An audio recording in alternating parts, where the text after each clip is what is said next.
Hey guys, welcome to Your Life Leveled Up. I'm with Amie Hornaman today. Amie Hornaman, MSN CFMP, is a leading functional medicine expert, consults people all around the world. She specializes in clinically investigating underlying factors, chronic disease, and customizing health programs for thyroid issues, autoimmune conditions, hormonal dysfunctions, digestive disorders, and brain problems. Amie is certified functional medicine practitioner and experienced nutritionist with a master's degree in clinical nutrition and is currently a doctoral candidate. She helps people reclaim their health using scientific elements of nutrition and functional medicine. So now, help me welcome functional medicine expert, fitness model, NPC, competitor, and human rejuvenation whisperer, Amie Hornaman. Thank you so much for being on the show today. We are really excited for you to fill us in on eating for success. Yes. And what that really means. So like when I came to you and I wanted you to talk about eating for success, I want everybody watching this today to literally get their life transformed. I want them to be able to do things today and learn something now that they can take, they can practice, and they can literally feel better tomorrow. Yep. So when we put up this outline for everybody to see, I knew people would want to know a little bit more about you first. Yeah. Like what inspires you, what motivates you right now, and who are you helping, and why are you jacked about what you're doing? Okay, that's awesome. So how I came to be a functional medicine expert in thyroid disorders and metabolism is I struggled myself. So 20 some years ago, I was doing fitness modeling and competing in NPC figure competitions, and I started gaining weight instead of losing weight. And that shouldn't happen, right? If you're killing yourself in the gym at eating clean, you shouldn't be gaining weight. So I went and got tested. I kept telling the doctors I have this problem. And 6 doctors later, I found out that I have hypothyroidism. So through the help of a functional medicine practitioner back in the day, he helped me get my life back, get control of my weight and my energy, and just improve my health. And that's what led me down this path. So now I help anybody I can. So a lot of my clients are people that are struggling with weight, with energy, with getting through the day. They're doing everything they think is right, but it's not working. They're not seeing the results for what they should see from the effort they put in. So I love it. I love what I do. I love seeing people's lives just completely transformed. I'm sure you see people in here all the time, just their demeanor changes, their life changes. I can tell that you're doing the right things yourself, because when like I shoot you an email or ask you to be somewhere, or like whenever I ask you for information regarding something, you are on it. Like you have energy, you're fast, like you're clear, you have clarity. Yeah. And that's what I'm talking about. Like the eating for success is about having the energy to do the things that you want to do. Yes. And having the clarity to remember, right, to exercise, right, to wake up early, right, to eat right. So let's talk about this whole processed food thing. Yeah. Like where are you at with the processed food to like totally cut today, stay away from to improve your life tomorrow? What is it? So the common sense ones, anything in a box. If you're buying cookies and crackers and pretzels and chip and all that and boxed rice dinners, it's going to have a ton of crap in it. It's going to have chemicals. It's going to be garbage, and garbage in, garbage out. So if you continue to put these processed foods in your body, you're actually creating inflammation. So whenever we think inflammation, we think, joints or my neck hurts, but it's inflammation that can cause you to have brain fog, to just feel like garbage through the day, to not be able to focus. And when we say success, you can correct me if I'm wrong, but how you look, feel, and perform. So like you said, do you have energy to get up and work out? Then do you have the energy to get through your day, take care of your kids, go to work, do computer work, do school work? All of that matters of getting through your day. So that is success as well. So I've heard a lot of arguments about what causes brain fog. Yeah. And what is it about processed food or, that causes this brain fog, this inability to think in the morning, remember, process, and tolerate? Like what is it? What causes it? So that's a great question. There is a gut-brain connection. So without getting too deep in the weeds of science, there is a gut-brain connection where what we put in our guts, what we eat, what we consume directly affects our brain. So that's why we're seeing kids with learning disorders in school, higher rates of autism, higher rates of Parkinson's and Alzheimer's. That's the extreme neurological brain connection. But there is just a basic with you and I, when we eat like garbage, all of a sudden we feel this blah, this haze going on in our brain where we can't focus. That's the chemicals in the food, the hormones in the food, the man-made stuff, the MSG, the glyphosate, the Roundup that they're spraying on the wheat that's going into the product. Wow. That's actually affecting our brain function. So the controversy that comes up that we hear about all the time, the controversy is like, you've got all of these people working on these products, and you've got people selling it, right? And it tastes good, and you've got the farmers growing it, and then there's us, the people in the middle, who are like, look, I don't feel good, and my thyroid's out to here, and I'm all screwed up. What is going? Should I just stop eating? Should I just stop eating? Should I just stop taking anything in because I'm afraid of this stuff? So, like, bottom line is what you're saying is that we need to really evaluate what processed foods we're eating. Right. Knowing what we know about them. No, yeah. Just if you can limit by 70% the amount of processed food that you take in and eat real food. So many people say, but it's hard, but it's convenient to buy processed food. It's as convenient to buy a bag of almond flour and make your own cookies. It's as convenient to buy something that is organic as opposed to laden with chemicals and hormones and steroids. It's pretty easy once you get in the groove. So how would you say that the majority of high-level, high-functioning, successful people, and I don't mean successful on the basis of like making a lot of money or having big, like being successful in life means remembering, having energy to spend time with your family, having the tolerance to play games with your son or daughter from 7 o'clock to 9 o'clock at night after working 10 hours. Right. What type of perfection, what type of correction do we need in order to get that in our lives? So I think the first step is just change your food. Change your food and add in a little bit of exercise. So if you're not doing anything right now, start small. Start with 1 day a week because 1 day is better than 0. 1 day of exercise? 1 day of exercise a week just to start getting the circulation going, clearing the brain out, getting your metabolism up a little bit. And then you go to 2, and then we ultimately go to 5, like you and I talked about, 5 days a week, 30 minutes a day. We're not asking that much. That and food changes are 2 things that you can do right now, and it's going to make a huge difference in how you look, feel, and perform. So making a dramatic food change with going into the blood sugar. Oh, yeah. When should we expect to feel different from making food changes? You can feel different within 3 to 5 days. 3 to 5 days. Because here's the thing. So we talked about blood sugar, right? Whenever I talk about blood sugar, I always talk about a roller coaster. If we were to take the average person out there and plot what they're eating, we would see their blood sugar look like a roller coaster. We go up and down and up and down. When you have those highs and lows, that's where your energy waxes and wanes. So you get a little bit of a boost of energy because you went to the vending machine and grabbed the candy bar, and then you crash. Wow. And that's that 2 p.m., I could take a nap, I can't focus anymore crash. And then what do? We reach for sugar and carbs, and we go up again and then down again. When you stabilize the blood sugar, a nice wave-like pattern, you can see a difference within 3 to 5 days. Does caffeine do anything to your blood sugar? It will spike it. It will spike it. So we all might need a cup of coffee or 2 in the morning to wake up. But if you're living on coffee through the day, if you're relying on that to get through your day, you're doing more harm than good. You're sending your blood sugar on a roller coaster as well. Huge. Yeah, that's big information. And where are we at as far as, like, where does depression fit into all of this? Yeah. So, like, we're getting our glucose, our blood glucose stabilized.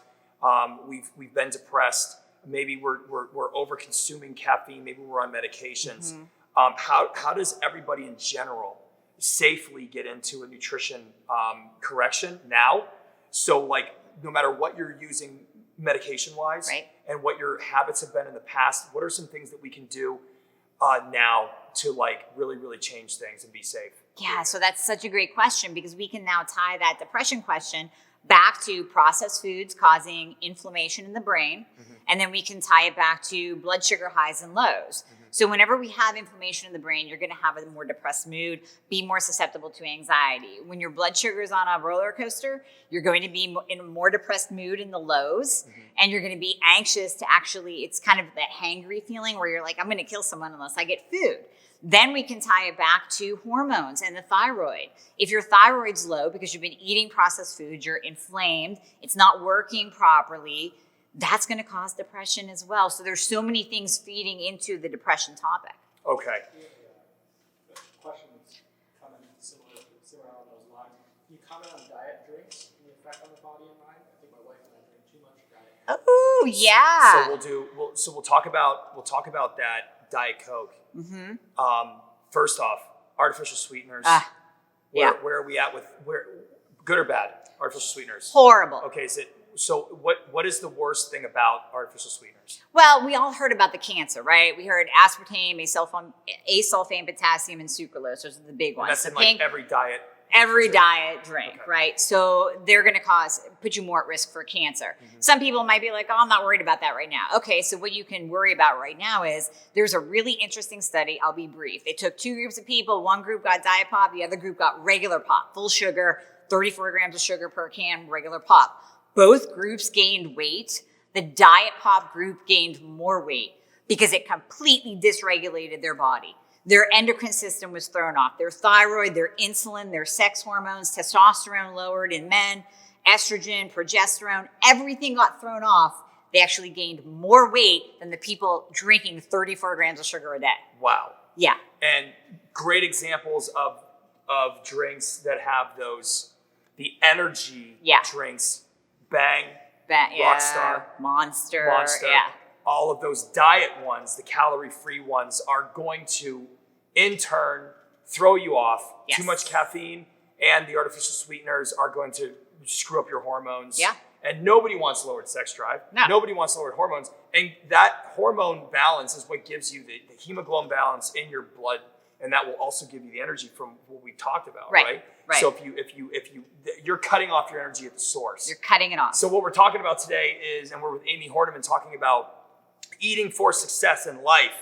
And in order to have that success in life, you need to have the energy for physical activities. You need to have the psychological energy. You need to have the temperament to make it through and navigate through the world that we're living in today. The amount of social media, the amount of what it takes to be in business, what it takes to be successful with your family, with your work, and all the things that we have to remember and how much energy we have to have in order to answer every text and every email that comes through. And if you're a coach, if you're a basketball coach for a junior high school team, you're living life where you need to operate in success, you right? have to, right? I mean, and that's not a big deal. Like, we got Fortune 500 companies out there, but I mean, anything that you're doing, managing a household, you need this level of success. So the stereotypes that we're talking about, do any of the stereotypical diets and eating trends help us to be successful today?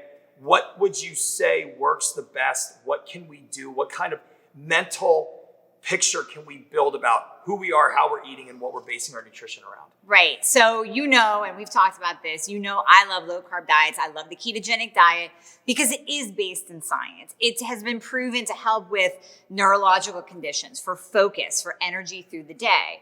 It helps with type 2 diabetes. It helps with insulin resistance. It helps with Alzheimer's, autism. So there's so much scientific evidence around low carb eating and the ketogenic diet.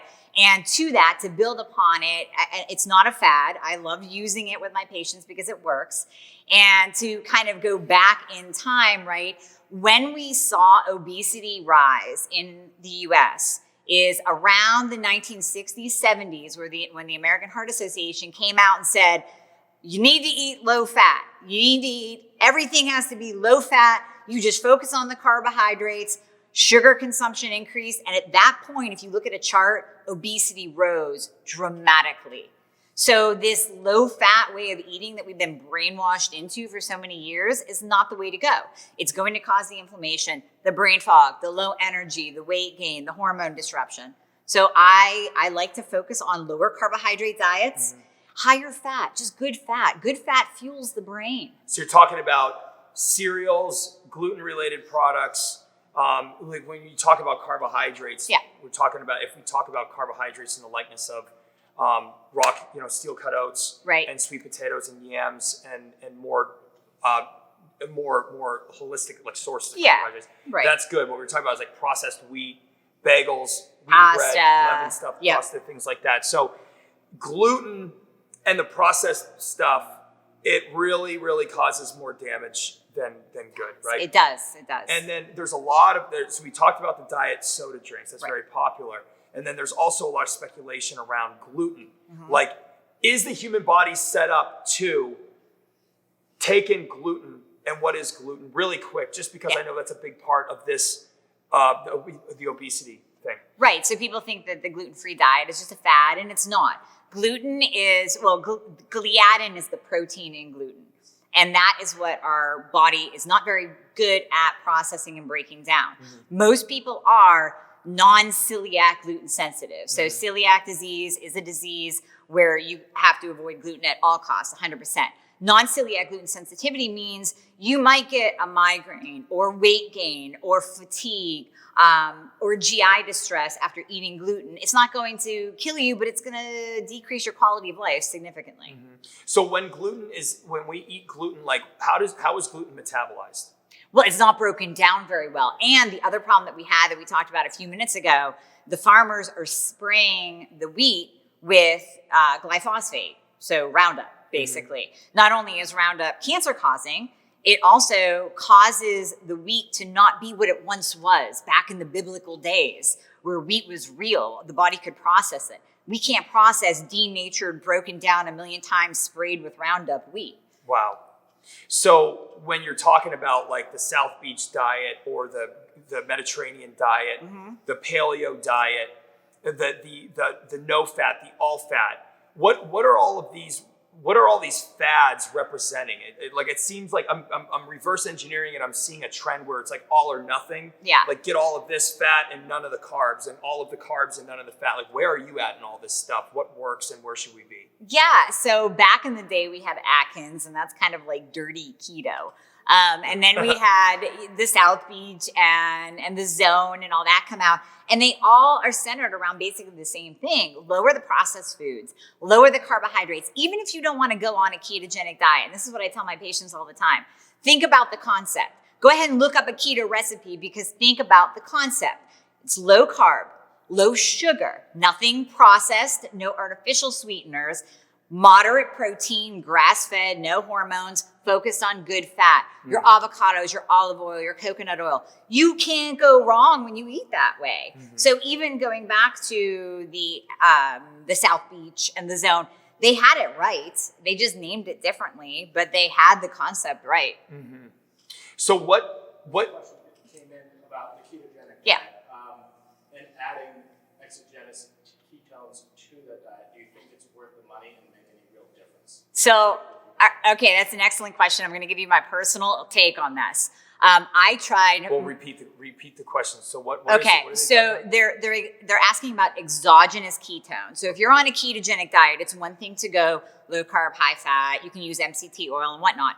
But there are products out there that contain beta hydroxybutyrate, and that's an exogenous ketone to increase your ketone level in your body. So basically, you're burning more fat. You're increasing the ketones in your brain to focus better. And the scientific literature is pretty much split. Even in my functional medicine community, it's split in terms of should we or shouldn't we use the exogenous ketones. I have used them. I've used various products. Some products you do not notice anything. The one that I'm on now, it tastes like Tang, and I'm addicted to it, and I use it every day. And since I started to use it, I lost that extra 10 pounds. Like, if you would have seen me a year ago, you wouldn't say, oh, you need to lose 10. But since starting to use the exogenous ketones, my clothes fit better. I feel better. I'm focused through the day. I'm on point. And then is that, like, can you only buy these things like on special websites, or do they sell at GNC? Or? They sell them at GNC, but you have to play around and see which one works for you. I mean, I like Designs for Health products. I just do. The link for that's on my website too, because I love their products. They do what they're supposed to do. And do they have what you use? They do. So they have, stuff? It's called Keto Nootropic. All right. So you guys have to go to AmieHornaman.com to check out her supplementation list, as well as her trusted companies that she works with. We do not get into that. We are all Yeah. about exercise Yeah. and interviewing people like you Yeah. who have the best stuff to say about it. So we talked about how food is totally jacking up your ability to think and operate. Yeah. Let's talk about over-exercising. Right. What happens when we overtrain? What happens when we overexercise? And that based on modern, like NASM, National Academy of Sports Medicine, 150 minutes a week is considered good. Mm-hmm. Over that, in excess is considered overtraining, which means it's hard for your body to recover from that amount of exercise. That means we have to exercise less minutes per week than most people are exercising 5 hours a week. Right. It's double the recommended. And then we have to eat less, right? Yeah. Okay, so what do you have to say? What happens to people's bodies when they overexercise? What happens? Right. So if you really over-exercise, and listen, I mean, hey, if you have a day where you're taking an hour-long class because you love it, that's cool. You don't have to say, it's 30 minutes, I need to stop. But balance it out. Find that balance. If you are crushing yourself, then chances are you are going to create ROS, reactive oxygen species, and that will create inflammation in the body. And what can happen over time is your metabolism actually shuts down. So we talked a little bit about the thyroid. The thyroid produces a hormone T3 that's active. That's what runs your metabolism. It gives you the ability to burn fat. That actually shuts down for 5 days after over-exercising and under-eating. 5 days. That means you have no metabolism for 5 days. Do you know that that's happening? Do you get like body temperature changes or anything? You just start to put on weight. It's those people that are like, I'm exercising every day. I think I'm eating right, but my clothes are tighter and the scale just went up. Is there a way to reverse that? Yes. So back off. Get back into the 30 minutes a day. Be efficient. Do a high intensity interval training workout where you're exercising in those 30 minutes and you're efficient about it instead of crushing yourself for an hour and a half at the gym. So be efficient instead of exercising for longer durations. And don't starve yourself. And don't starve yourself. Right. So we're talking about bettering your well-rounded lifestyle with exercise, nutrition, with Amie Hornaman, functional nutritionist. She knows what she's talking about. We just went over a 5-day period that you can totally destroy your metabolism. Why it's so important not to be extraordinarily low on calories and very, very high on energy output. Now, athletes, perform training, but they're eating for what they're doing. Oh, yeah. So if you are a cardio king or queen and you are also falling into this pit of being, very manic about perfectly clean eating and no fat and no carbs and just eating vegetables and lean protein, you could really be drying your body out. And we refer to that as burning the candle from both ends. Yes. Huge. That's a huge point. Yeah. So that's over exercising.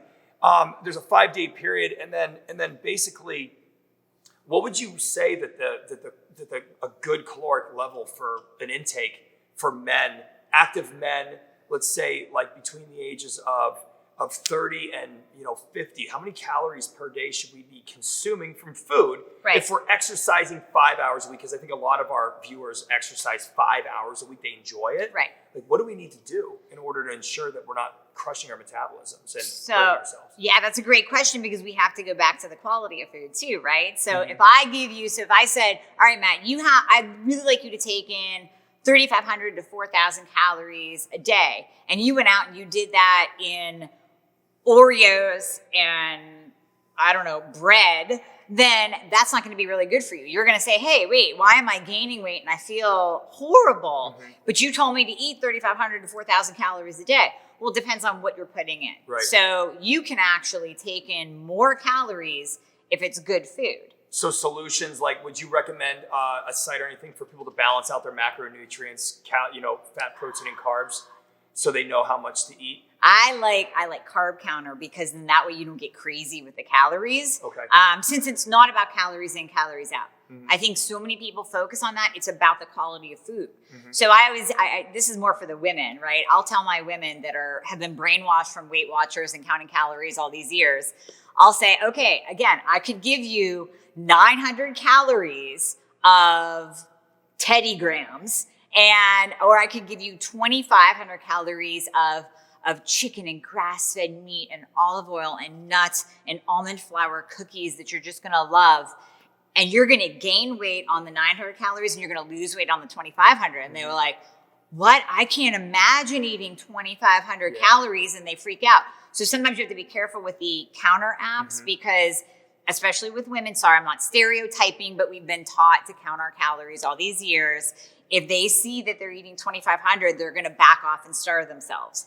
So that's interesting. The food, how that food quality makes a huge difference. And we keep coming back to food quality. Right. So like there are ways to protect yourself against overtraining. Yeah. There are ways to do the type of mega workouts that you want to do and not damage your body, but you have to get your nutrition on point. Right. You guys can reach out to Amie at amiehornaman.com for information and help on eating right, getting it set up, getting that exercise. We talked about combating against obesity. What can we do?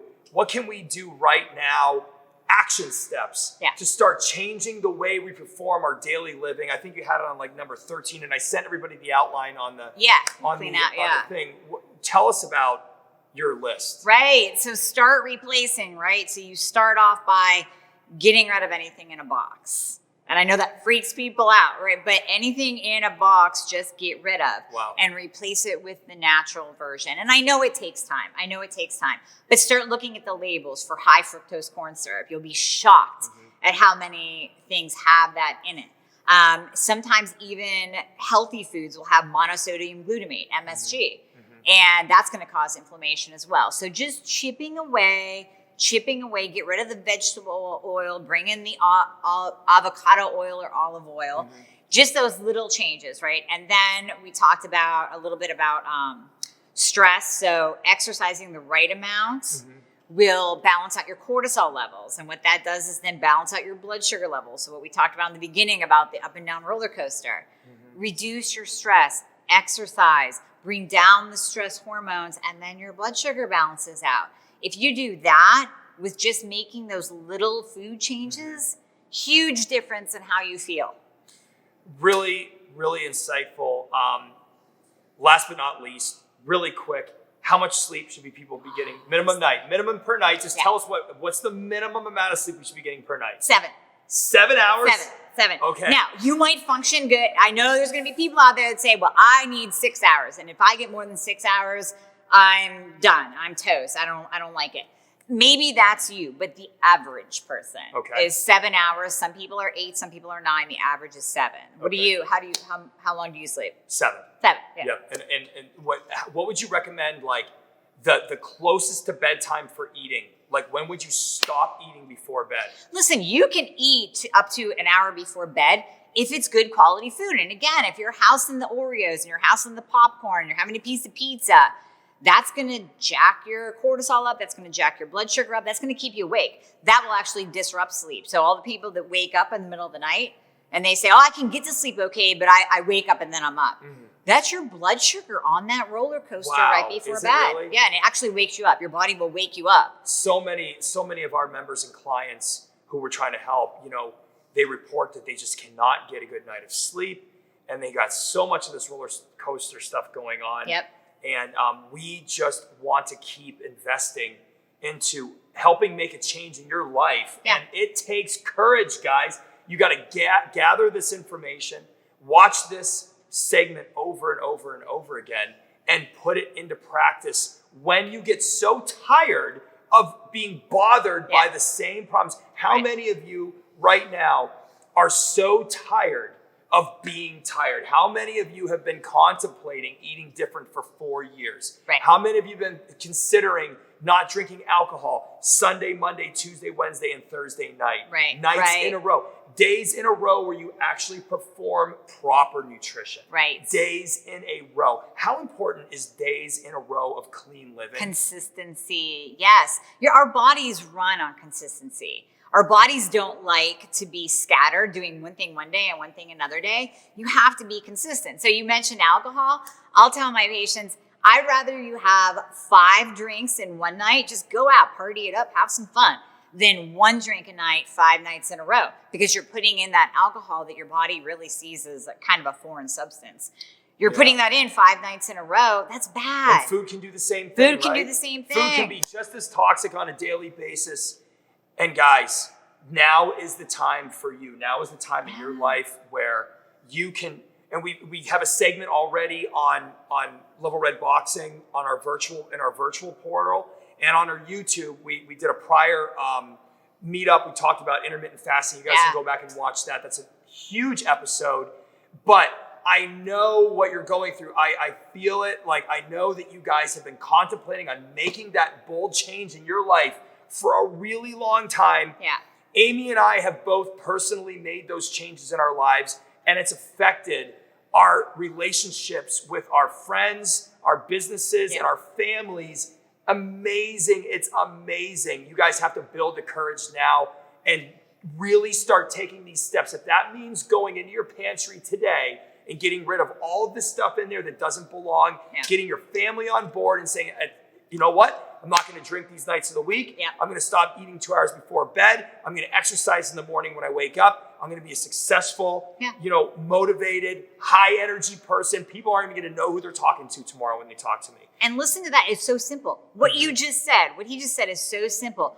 3 little changes. Not eating 2 hours before bed, changing up your food a little bit, waking up and getting in 30 minutes of exercise. We spend 30 minutes on Facebook, 30 minutes of exercise. And what you just said are simple things that people can do right now. Yeah, you're an awesome motivator. Thank you so much. You guys, thank you so much for being on today. We're going to do a Q&A, but if you are watching Amie for the first time, it's amiehornaman.com. We're at Level Red Boxing in Erie, Pennsylvania. I'm Matt Probonic, owner and co-creator of Level Red Boxing. And what we do is we level up lives every day and every way. We do more than just great group fitness classes. We give you information that really does help change your life. We give you motivation that is designed to continue to change your life and better your world and better your relationship with your friends, your family, your workplace. Guys, we thank you so much for being on today. Amie, thank you so much for being on. You guys are great. Keep leveling up your life, and we'll see you on the next time.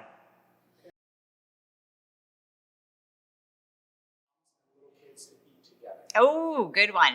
So there are these paleo puffs and hummus puffs.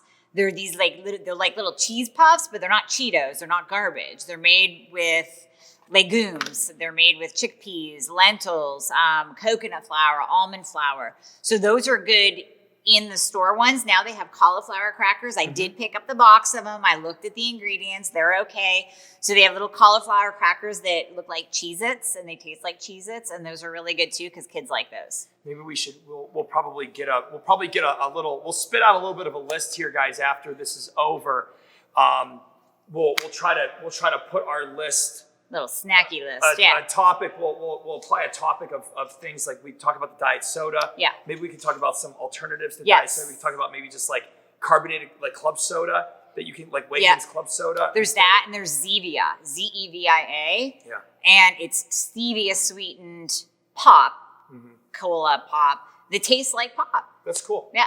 And then with the kids thing, edamame is always a lot of fun. Like when I go to Wegmans, I buy like a 10-pack of edamame. My daughter she would love it. You salt it up. And the more you give them the Captain Crunch and stuff, the less good the broccoli's going to taste. Yeah. Their taste is going to change. So you got to really like keep the fun vegetables with dips coming in. Yeah. And like put the stuff out. Yeah. Like don't put out the Tostitos like pizza rolls, right? And like all of the high carb crappy stuff, because your kids don't need calories that bad. Like I know, like my daughter's a picky eater. Yeah. She doesn't eat a lot, and I'm like, oh my god, she's not going to get enough calories. She's going to die. But that's not going to happen. No. When the human being is hungry, they're going to eat, right? So if you put out celery sticks and peanut butter and broccoli and with a little bit of ranch dressing for them to dip it into and edamame, but you got to heat it up and put it out and maybe get away from structured meal times and going, okay, well, I got to give Jenny something that she's going to be just so she'll eat at 5 o'clock. But the kids, they if they're not going to eat at the table, then like just put out healthy stuff for them on the couch. Yep. It's worth them being healthy. And that's teaching them to listen to their body. Yeah. That they're not force feeding themselves at 5 when they're not actually hungry. So that's teaching them at a very young age, listen to your body and eat when you're hungry. So we could do a whole segment on youth psychology with nutrition, but do not force your kids to eat. Do not force them to clean their plate. Right. Do not. You will destroy them. You will ruin their lives. They will have an unhealthy relationship with food. Food is food. It's for energy. Right. When you're hungry, you eat. When you're not, you don't. If you're out washing cars for 4 hours, say you get really into a project and you're building a patio in your backyard, you just don't get hungry. Like somebody came out there and like, eat this burrito right now. And you're like, no, dude, I'm working. I'm good. You know, I'm going to come in and have a salad in like 15 minutes. Just leave me alone. Yeah. That's exactly what your kids are going through. Right. So do we have any more questions? Yeah, we do. All right. There was one that came in about using natural sweeteners. The question was instead of using a teaspoon of Swerve, I assume that might be Swerve. On my third cup of oatmeal in the morning, should I use honey or maple syrup instead? I don't have a problem with Swerve. If you're trying to lower your carbohydrate intake, Swerve is okay. It's erythritol. It's not an artificial sweetener. So when we're talking about artificial sweeteners, we're talking about the pink, the blue, the yellow. So the aspartame, sucralose, and asulfame potassium. That's what you want to look for artificial. Swerve is erythritol. I'm fine with that. You can also use monk fruit sweetener. That's a good one. You can use honey if carbohydrates aren't a thing. You don't have to. You're not trying to watch your carbs and get weight down. Then you can use honey and maple syrup too. Yeah, there's a lot of antioxidants actually in maple syrup. A good local maple syrup. Noonan is in Erie. The Noonan family syrup, and it's like legit. And it's actually, there's more antioxidants in the maple syrup than just a general honey. Yeah. Depends on what kind of honey it is. But yeah, that's a really good point. And we're talking about artificial sugar and regular sugar. Yeah. I mean, oatmeal is carbohydrate rich. And just on the oatmeal topic, my wife looked at me like I had like 3 heads the other week, but like I put salt on my oatmeal. Okay. And so like if you put an egg white in the water with your oatmeal and then and hook it up and then put salt on it. It's actually really good. Try salt, Himalayan salt on your oatmeal. It's actually, it makes it a lot better. Check it out. It's pretty cool. Yeah. Any other ones? One came in about canned foods. For instance, like tomatoes and stuff, making soups. Okay. Yeah. You know, sometimes you can't avoid canned foods, right? So we're talking about processed? Yeah. So how do they get the food to stay fresh in the can? What's the fluid that they put in there? Yeah, it's kind of like a vinegar salt kind of like a brining type of mixture. So I try to look for BPA free can lining cans if I'm going to buy a can. But sometimes you can't avoid it. I mean, we are in a modern society where if I want to make chili, I don't have a basement full of canned tomatoes like my gram had. So I have to go out and buy a can of diced tomatoes. It's give and take. We're not asking you to be perfect. It's give and take. So what about like canned beans? Like what about canned chickpeas and canned like lentils?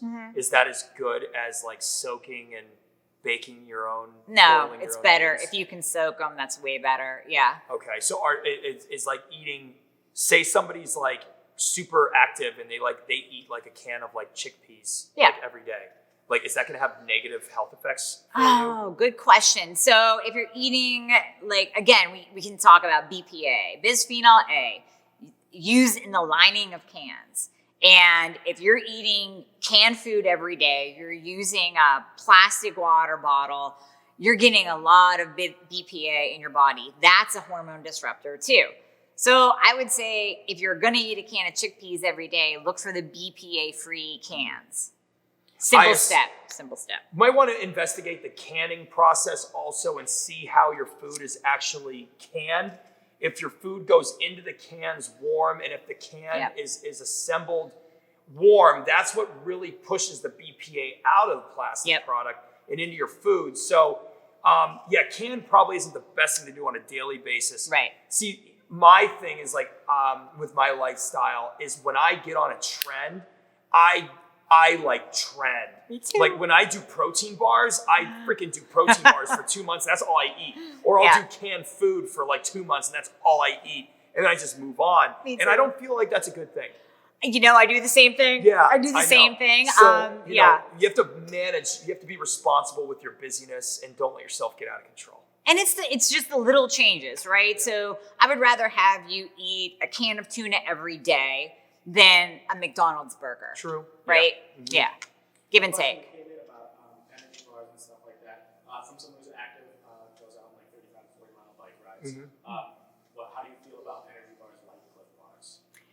The Cliff are okay. I personally like, for somebody that active, I like the RX bars. Those are pretty good because they still have a little bit more carbs, but they're really clean. What do you like?